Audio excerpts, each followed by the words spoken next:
bonsoir. Merci d'être avec nous sur TV5 Monde en direct de Barcelone. Vous êtes spécialiste notamment du droit international. Alors, votre association a adopté une résolution affirmant que les critères juridiques qui permettent de déterminer qu'Israël commet un génocide dans l'enclave palestinienne sont remplis. Qu'est-ce qui vous permet de l'affirmer? Quels sont, au fond, les points précis que vous avez étudiés?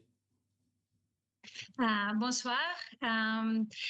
Cette résolution de l'association des chercheurs sur génocide, on a constaté que Israël a commis un crime de génocide. Et si on prend la définition de la Convention du génocide de 1948, on définit il comprend des différents actes avec l'intention de détruire en tout ou en partie un groupe national, ethnique, racial ou religieux.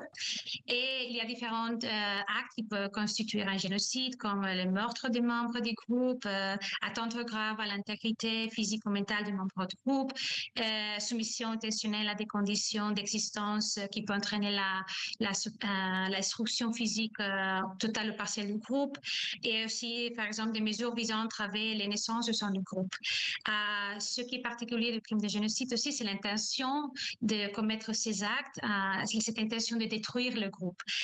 Dans ce cas, dans le cas de Gaza, on a constaté ça c'est dans la résolution, les attaques indiscriminées contre la population civile, la détention arbitraire, la torture, les attaques délibérées contre les personnels de la santé, travailleurs humanitaires, et surtout la privation délibérée de la nourriture, de l'eau, médicaments, l'électricité. C'est essentiel pour la survie de la Elisenda population. Calvé-Martinez, en fait, vous avez pris les 5 points. Il y a 5 critères dans la Convention de 48 que vous avez citée, de 1948. Vous avez pris ces 5-là ou vous avez pris d'autres critères? Non, on a suivi la convention de génocide, mais aussi avec la jurisprudence, aussi, il y a eu d'autres actes qui peuvent comprendre génocide, comme par exemple la violence sexuelle ou la torture. Ça aussi, au niveau des tribunaux, a été considéré comme un acte de génocide. Ce qui est particulier, c'est qu'il doit avoir l'intention de détruire ce groupe. Dans ce cas, les Palestiniens qui sont en Gaza. 86% des chercheurs de votre association ont validé le crime de génocide. Quels ont été les points de désaccord avec ceux qui ont voté non, donc avec les 14 autres pourcents? Sur quoi vous avez débattu et sur quoi vous n'êtes pas d'accord?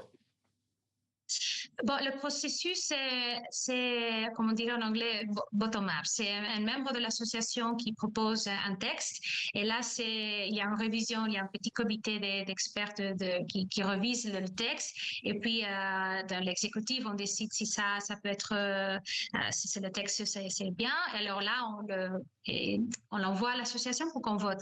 Alors, c'est pas qu'on discute tous les points de la résolution, mais il y a une révision pour le comité de résolution qu'on a dans l'association.